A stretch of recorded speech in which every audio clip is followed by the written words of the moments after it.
Hi friends, how are you? ఎలా ఉన్నారండి? అందరూ బాగున్నారా? మేము కూడా చాలా బాగున్నామండి. ఇది నైట్ టైం అండి. అంటే సండే నైట్ అనమాట. వీక్లీ వన్స్ అంటే వారానికి ఒక్కసారి కిచెన్ అయితే నేను ఇలా డీప్ క్లీనింగ్ అనేది చేసుకుంటానండి. అంటే డైలీ క్లీన్ చేస్తాను, డైలీ స్టవ్ క్లీన్ చేస్తాను, అంతా క్లీన్ చేస్తాను. కాకపోతే మొత్తం అంతా కూడా నీట్గా అన్నీ కింద పెట్టేసి డీప్గా క్లీనింగ్ అనేది వారానికి ఒక్కసారి అయితే నేను చేసుకుంటానన్నమాట. అదేంటిది కూరగాయల స్టాండ్ కానీ పక్కన మిక్సీ గ్రైండర్ అన్నీ కూడా తీసేసి నీట్గా మొత్తం అంతా కూడా ప్లాట్ఫామ్ అంతా కూడా నేను శుభ్రంగా నీట్గా చేసుకుంటాను వంటగది. అలా వారానికి ఒకసారి అయితే చేసుకుంటాను. డైలీ అయితే మామూలుగా గ్రైండర్ ఉన్న ప్లేస్ మిక్సీ కూరగాయల స్టాండ్ అవన్నీ పక్కకు అలా ఉంచి అక్కడి నుంచి అలా క్లీన్ చేస్తాను డైలీ. ఇలా అయితే నీట్గా చేస్తాను. వారానికి ఒకసారి ఇలా చేసుకుంటే మనకి ఏమన్నా డస్ట్ ఉన్న ఏదన్నా నీట్గా అయిపోతుంది. మొత్తం అంతా కూడా ఒక గంట పని పడుతుందిలేండి, ఒక గంట పడుతుంది. చేసుకుంటాను. చాలా ప్రశాంతంగా ఉంటుంది అలా చేసిన రోజు అయితే మాత్రం. అయితే ఇది చాలా వరకు చేస్తాను. పక్కన అదంతా కూడా ఇంకా స్టవ్ దగ్గరికి వచ్చానమాట. ఇప్పుడు ఈ సైడ్ అంతా అయిపోయింది. స్టవ్ దగ్గరికి వచ్చి క్లీన్ చేస్తున్నాను. ఇప్పుడు గిన్నెలు కూడా తోమేసి పెట్టేశాను. ఇంకా పాలు కాచిన గిన్నె, అలాగే ఇడ్లీ పిండి తయారు చేశాను కదా, అవి 2 గిన్నెలు అవి ఉన్నాయి అక్కడ. మొత్తం క్లీన్ చేసి ఒక పక్కన అయితే పెట్టేయాలన్నమాట. ఇలా చేస్తానన్నమాట నేను. అయితే ఎండలు మాత్రం చాలా హెవీగా ఉన్నాయి కదండి బాబు. పిల్లలు ఉన్నవాళ్ళు అయితే పిల్లల్ని అస్సలు బయటకు అనేది పంపించొద్దండి. ఎండ తీవ్రత అనేది చాలా హెవీగా ఉంది. పిల్లలు ఉన్నవాళ్ళు ప్రతి ఒక్కరికి తెలుస్తుంది రండి విషయం, పిల్లల్ని బయట పంపించకూడదని. అలాగే లిక్విడ్స్ లాంటివి ఎక్కువ తాగిపించాలని అన్నీ తెలుస్తాయి. జస్ట్ ఏదో చెప్తున్నాను. నేను కూడా అది పాటిస్తాను కాబట్టి పిల్లలు ఉన్న వాళ్ళకి ఇది చేరుతుందని చెప్తున్నాను అంతే. లిక్విడ్స్ అంటే నల్ల సబ్జా నీళ్ళు ఉంటాయి కదండి, అవి కానీ మజ్జిగ కానీ వాటర్ కూడా ఎక్కువ పట్టించండి పిల్లలకి. అంటే వాళ్ళు దాహం వేసినప్పుడు మాత్రమే వచ్చి తాగుతారు, మనల్ని అడుగుతారు. మిగతా టైం వాళ్ళు అసలు గుర్తుపెట్టుకోరు వాటర్ తాగాలని. మనమే గుర్తు చేసి వాళ్ళకి మధ్యలో ఒక పావుగంటకు ఒకసారైనా గ్లాస్తో వాటర్ అనేది తీసుకెళ్ళి ఇచ్చి మనము తాపించాలన్నమాట. ఈ సమ్మర్ అంతా కూడా అలాగే చెయ్యాలి. పిల్లలకి తెలియదు కదండి, వాళ్ళకి దాహం అయినప్పుడే తాగుదాం అనుకుంటారు. ఆటల్లో పడి కూడా ఒకసారి తాగరు. కాబట్టి ఎలా మన లిక్విడ్స్ వాటర్ కానీ సబ్జా నీళ్ళు, అలాగే ఏమన్నా ఇంట్లో ప్రిపేర్ చేసుకునే జ్యూస్లైనా పర్వాలేదు. అలాగే గంజి అన్నం వార్చుకున్న తర్వాత వస్తుంది కదా గంజి, అది కూడా చాలా మంచిదన్నమాట. సమ్మర్లో చక్కగా చిన్న సాల్ట్ వేసేసి లేదా నిమ్మరసం ఏదైనా పిండేసి ఇచ్చినా కూడా మంచిది. అలాగే మజ్జిగ కూడా ఇవ్వచ్చు. బోల్డ్ అండ్ లిక్విడ్స్ అండి. మనం డబ్బులు పెట్టి హెవీగా బయట నుంచి తెచ్చుకుని తాగవసరం లేదు. లిక్విడ్స్ ఏంటంటే సబ్జా నీళ్ళు మన పెద్దగా ఖర్చే ఉండదు. వాటర్ వస్తామని తాగిస్తే బెటరు. నెక్స్ట్ మజ్జిగ, కొంచెం పలచగా మజ్జిగ చేసి ఇచ్చినా కూడా మంచిదన్నమాట. ఏదో ఒక లిక్విడ్ వెళ్తూ ఉంటే బాడీ అనేది మంచిగా ఉంటుందన్నమాట. నెక్స్ట్ ఏంటంటే మనకి వీలైనప్పుడు ఏదో 2 డేస్కి ఒకసారన్నా 3 డేస్కి ఒకసారి జ్యూస్లు అవి ప్రిపేర్ చేసి కూడా ఇవ్వచ్చు. అలా కూడా చేయొచ్చు అనమాట. ఏదేమైనా కానీ వాటర్ మాత్రం తరచూ అలా తాగిస్తూ ఉండాలండి పిల్లలతో. వాళ్ళు డీహైడ్రేషన్ అయిపోకుండా చక్కగా ఉంటారు. ఆటలు ఆడుతూ ఉంటారు కదా, చెమటలు పడుతూ ఉంటాయి. వాటర్ అనేది మనం ఆరారిస్తూ ఉన్నప్పుడు వాళ్ళకి మంచిగా ఉంటుంది అనమాట. అలా చేస్తూ ఉండండి. అలాగే నెక్స్ట్ ఏంటంటే బయట వాళ్ళు ఆడుకోవడానికి అది మగపిల్లలండి ఎక్కువ. ఆడపిల్లలు అయితే కొంచెం వింటారు, చెప్పిన మాట విని ఇంట్లోనే ఉంటారు. కానీ మగపిల్లల విషయానికి వచ్చేసరికి ఏంటంటే వాళ్ళు ఇంట్లో ఉండలేరు. ఫ్రెండ్స్ క్రికెట్స్ ఆడడానికో లేకపోతే ఏదో ఒకటి గేమ్స్ ఆడడానికి పిలుస్తూ ఉంటారు. వీళ్ళు వెళ్ళకుండా ఇంట్లో ఉండమంటే వాళ్ళకి ఏదో బంధించినట్టుండి వెళ్ళకుండా ఉండలేరు. ఏదో ఒక స్కోప్ లేదా ఏదో ఒక కారణం చెప్పో వెళ్తూ ఉంటారు. అస్సలు పంపించొద్దండి. ఎండలు మంచిగా గట్టిగా ఉన్నంతసేపు కూడా వాళ్ళని అస్సలు అంటే ఏదో ఒకలాగా నచ్చ చెప్పానో ఏదో మంచిగా చెప్పో ఏదో ఒకలా ఇంట్లోనే ఉంచడానికి ప్రయత్నించండి. పిల్లలు ఏంటంటే బయట ఆటలు ఆడినంతసేపు బాగానే ఉంటుంది. ఈ సమ్మర్లో కొంచెం వర్షాలు పడి కొంచెం కాలం చల్లబడింది అనేసరికి ఏమవుతుందంటే పిల్లలు త్వరగా నీరసపడిపోతారనమాట. ఈ ఎఫెక్ట్ అంతా మనకి కొంచెం వాతావరణం కూల్ అయ్యి క్లైమేట్ కొంచెం చల్లబడి వర్షాలు అవి పడినప్పుడు వాళ్ళకి వెంటనే తేడా వచ్చేస్తుంది పిల్లల్లో. అంటే వెంటనే నీరసపడిపోవడం, జలుబు, ఆయాసం ఇలాంటివన్నీ రావడము అలాంటివి ఉంటాయి. అలా ఉంటుందన్నమాట.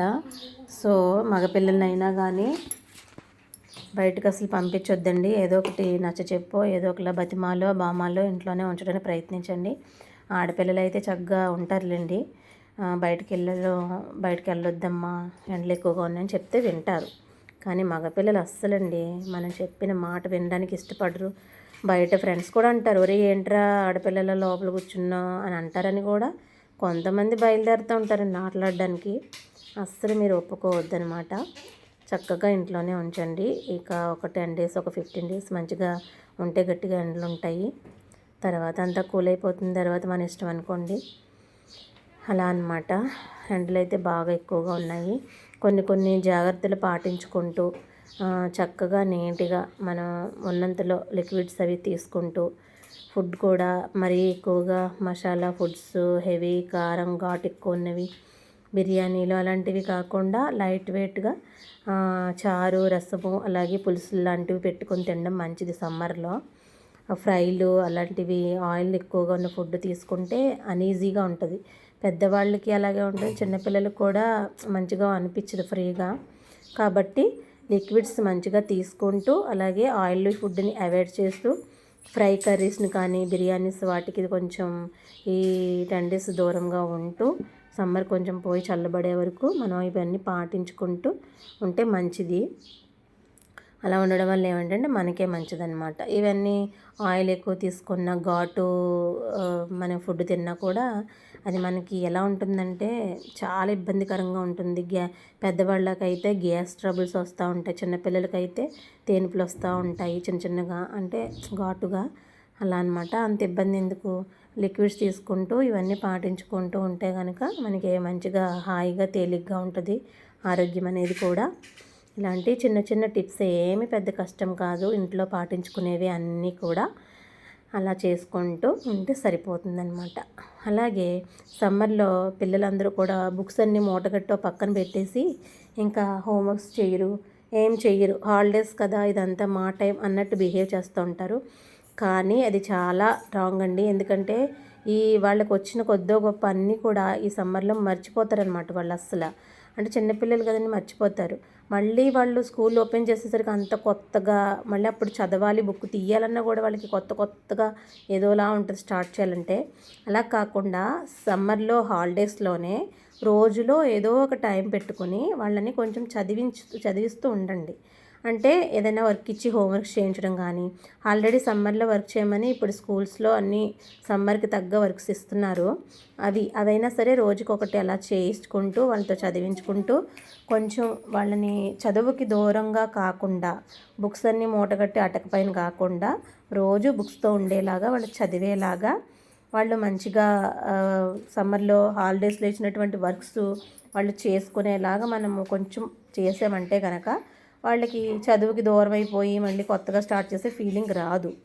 వాళ్ళకి నార్మల్గా కంటిన్యూ చేసినట్టుగా ఉంటుందన్నమాట. మధ్య మధ్యలో ఒక రోజుకి ఒకసారి బుక్స్ తీస్తే వాళ్ళకి పెద్దగా కొత్తగా అనిపించదు. కానీ అలా కాకుండా మొత్తం మూసి హాలిడేస్ అయ్యాక స్కూల్కి వెళ్ళిన తర్వాత తీస్తే కనుక వాళ్ళకి చాలా ఇబ్బంది అవుతుందన్నమాట. కొత్తగా ఉంటుంది, వాళ్ళు త్వరగా యాక్సెప్ట్ చేయలేరు. అరే సెలవులు ఉన్నంతసేపు మనం చాలా హాయిగా ఉన్నాము, ఆడుకున్నాము, కానీ ఇప్పుడు మళ్ళీ మొదలైందిరా ఈ బర్త్డే అన్నట్టు ఫీల్ అవ్వకుండా ఉండాలంటే ఇదైతే చెయ్యాలన్నమాట. అలా చేయడం వల్ల ఏమవుద్దంటే వాళ్ళకి కొత్తగా అనిపించదు. వాళ్ళు రెగ్యులర్గా ఎలా అయితే స్కూల్కి వెళ్ళేటప్పుడు ఎలా అయితే ఉంటారో అలాగే నార్మల్గా కంటిన్యూ చేసేస్తారనమాట. అలాగే వచ్చినవి కూడా మర్చిపోకుండా ఉంటారు ఇలా చేయడం వల్ల. చిన్నపిల్లలు అయితే వీక్స్ నేమ్స్, మంత్స్ నేమ్స్, ఇలా నెంబర్స్ అని, టేబుల్స్ అని, నెంబర్ నేమ్స్ ఇలాంటివి మర్చిపోతూ ఉంటారనమాట వాళ్ళు. అవి రోజు మనము ఒకరోజు నెంబర్ నేమ్స్, ఒకరోజు వీక్స్ నేమ్స్, ఒకరోజు మంత్ నేమ్స్, ఒకరోజు నెంబర్స్, ఒకరోజు టేబుల్స్ అలాగా చేస్తూ ఉంటే గుర్తొస్తూ ఉంటాయి, గుర్తుపెట్టుకుంటారు. వాళ్ళకి కష్టం అనిపించదు, చక్కగా ఉంటుంది అనమాట. ఇలాంటి కొన్ని చేయించుకుంటూ పిల్లల్ని ఇంట్లోనే పెట్టుకుంటూ బయటికి వెళ్ళకుండా చూసుకుంటూ జాగ్రత్త పడండి ఆల్ మదర్స్ అండ్ ఫాదర్స్. ఇక్కడ నా పని అయితే అయిపోయిందండి, పూర్తయింది. కిచెన్ అంతా నీట్గా చేశాను శుభ్రంగా. నెక్స్ట్ ముగ్గులు పెడుతున్నాను అనమాట స్టవ్ మీద, చుట్టూ పెడతాను. అలా డైలీ పెడతాను, కాకపోతే డీప్ క్లీనింగ్ ఈరోజు అయితే. రోజు చేసే క్లీనింగ్ అయితే ఒక 10 మినిట్స్ టైం పడుతుంది. ఈరోజు డీప్ కాబట్టి ఒక 1 అవర్ అయితే పట్టింది. మొత్తం గోడల దగ్గర నుంచి అన్నీ క్లీన్ చేస్తానన్నమాట. వీక్లీ వన్స్ ఇలా తప్పకుండా చేస్తానన్నమాట అండి. అక్కడ స్టవ్ పైన కూడా గోడ పైన స్వస్తిక్ కుంకుమతో రాసి పెడతాం కదా బట్టలు, అది కూడా తీస్తానన్నమాట ఈరోజు. అంటే వారానికి ఒకసారి క్లీన్ చేసేస్తాను. డైలీ దాని మీద నేను పెట్టుకుంటాను బట్టలు, ఉన్న దాని మీదే పెట్టేస్తూ ఉంటాను. కానీ వారానికి ఒక్కసారి మాత్రం మొత్తం తీసేసి క్లీన్ చేసేస్తాను. అక్కడ తోమేసి శుభ్రంగా గోడ అంతా కూడా స్టవ్ దగ్గర. మళ్ళీ రేపు సోమవారం కదా, రేపు మార్నింగ్ పెడతానమాట. మళ్ళీ స్వస్తిక్ అన్నీ పెట్టి బొట్లు పెడతాను. అది మళ్ళీ వారం అంతా కూడా ఉంటుంది అలాగా, దానిపైన పెట్టేస్తా డైలీ. డైలీ ఒక చిన్న బొట్టు, కుంకుమ బొట్టు అయినా పెట్టుకుంటే మంచిదనమాట ఆ స్వస్తిక్ పైన. అలా పెడతాను. మనం స్టవ్ ముట్టించే ముందు అలా స్వస్తిక్ పైన ఒక బొట్టు అనేది పెట్టుకుంటే మంచిది.